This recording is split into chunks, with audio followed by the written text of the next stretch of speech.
Negeri ini memanggilmu kawan, belajar bergerak berbagi untuk negeri. Guru Wabarakatuh.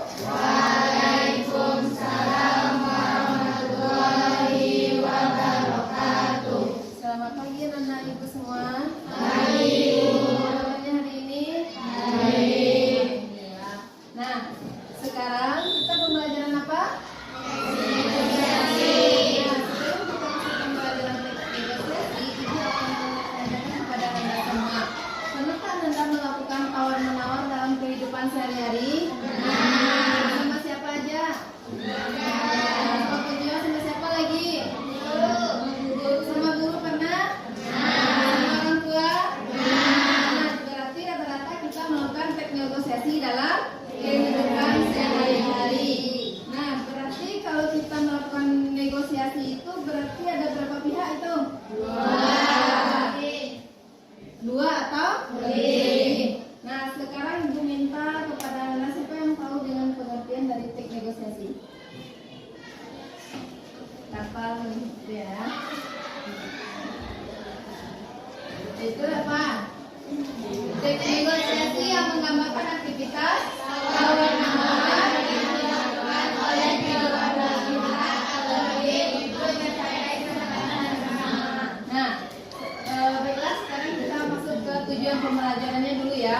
Yang pertama yaitu menyimak informasi atau pesan yang disampaikan dalam teknik negosiasi secara kritis dan reflektif. Yang kedua, mengevaluasi teks negosiasi dan membandingkan dengan teks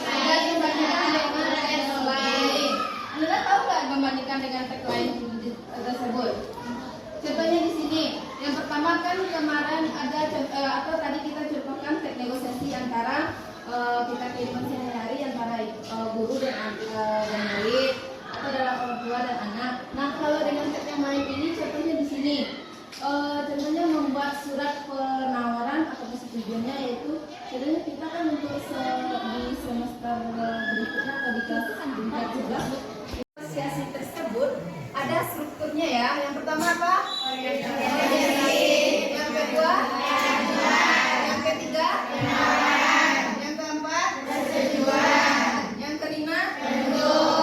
Siapa yang tahu dengan orientasi? Coba angkat tangannya.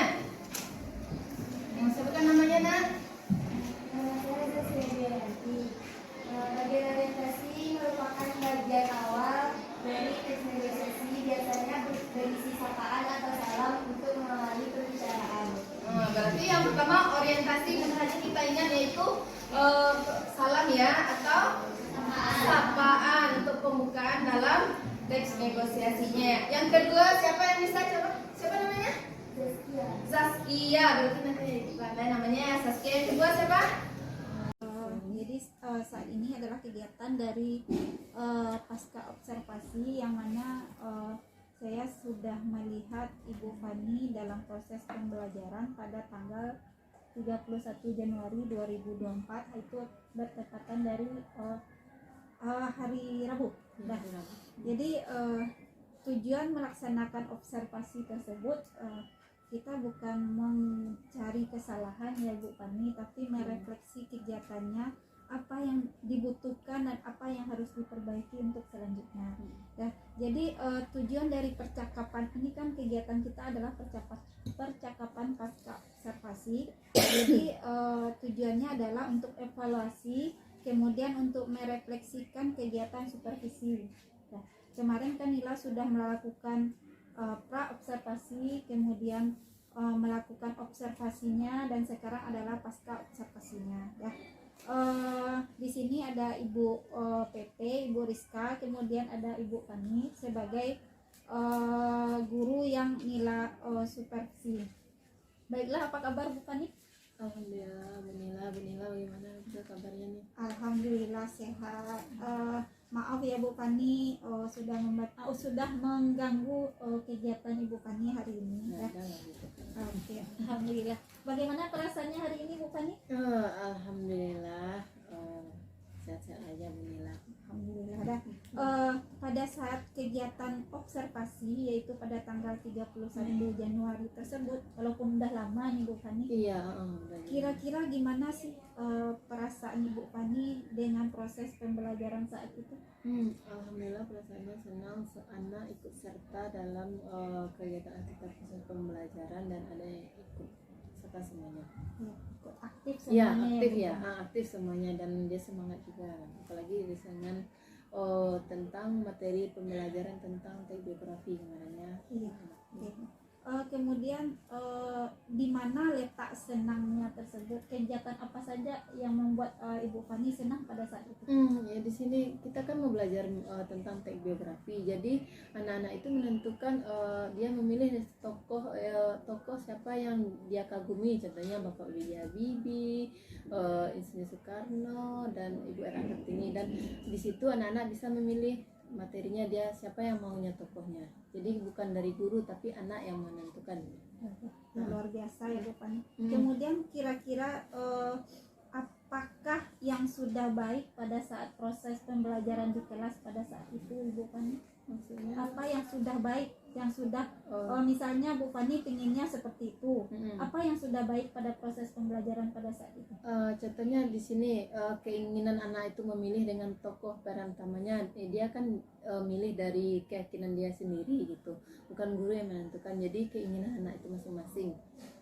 Jadi kita kan contohnya dia nggak suka ini ya kita nggak melarang itu ya. Jadi dia yang menentukan gitu. Iya, mungkin di sana letak diferensiasinya ya Bu Fani. Ya mungkin bisa di situ. Iya. Kemudian dari skala 1 sampai 10, kira-kira proses pembelajaran Ibu Fani pada saat itu berapa nilainya? Kalau untuk daya untuk keaktifan ada sekitar 90% paling tinggi lah gitu. 90%, Ya, 9 lah berarti. iya, ya, Bu. paling Kemudian tinggi. Tetapi kan ada beberapa anak yang tidak ikut serta dalam pemilihan, contohnya dalam mengumpulkan tugasnya tentang teknik biografi tersebut. Contohnya dia lebih ke itu kita kan yang menjadi tokoh panutan itu yang mempunyai yang ada efek ke depannya.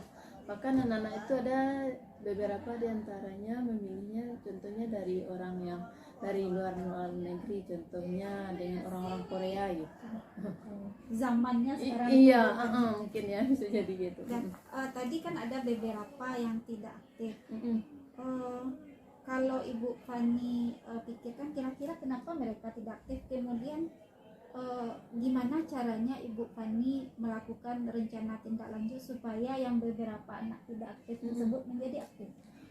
Jadi kita nanti kan mau melihat kan nilainya gitu kan berapa orang yang tidak aktif, nanti saya kelompokkan. Jadi di situ kan saya beri itu Bu Nila kasih pengertian sama dia kenapa kalau tidak mampu, di mananya tidak mampu, nanti saya akan melakukan secara intern lah gitu. Berarti Ibu Fani tanyakan secara perorangan berarti ya, Iya, Bu Fani? dia ada beberapa orang gitu. Oh gitu, kira. Kemudian apakah waktu pelaksanaannya tersebut pada saat Bu Fani memanggil yang belum aktif tersebut sudah terlaksana atau belum? Kemarin udah ada yang dicoba dipanggil kan Bu, dan ada yang satu anak dia jarang masuk gitu. Berarti beberapa orang belum terlaksana. Ya palingan satu kalau nggak salah. Oke. Dan kemudian kira-kira kapan rencananya Ibu Fani untuk melakukan tindak lanjut yang pemanggilan perorangan tersebut? Kemarin kan sudah dicoba untuk melalui pesan singkat aja dulu kan Bu kan, sudah melalui di grup. Kalau nggak ada respon katanya kemarin tuh dia ada mau menemui saya. Kemarin kan orang ujian tuh jadi nggak bisa. Terus kalau seandainya tidak ditemui nanti baru koordinasi sama walasnya dulu Nila. Tapi dia janji mau menemui saya gitu. Berarti tindak lanjutnya memanggil perorangan, kemudian kalau belum ada lagi berarti kita laporkan sama wali kelas. Walasnya, iya. Kemudian tadi kan Bu Fani rencananya kalau seandainya tidak datang sama Bu Fani yang perorangan, kemudian melaksanakannya atau melaporkannya kepada kepala sekolah. Ke Wali kelas. wali kelas ya. Kira-kira kapan komitmen Ibu Fani ini untuk tanggung jawab dalam begini. Tadi kan ada proses pembelajaran, kemudian ada rencana tindak lanjutnya tadi ya kan Bu Fani. Kemudian kira-kira selesainya kapan itu, yang proses yang beberapa siswa tersebut yang tidak aktif tersebut, kira-kira kapan selesainya itu? Sekitar 1 minggu lah dari setelah saya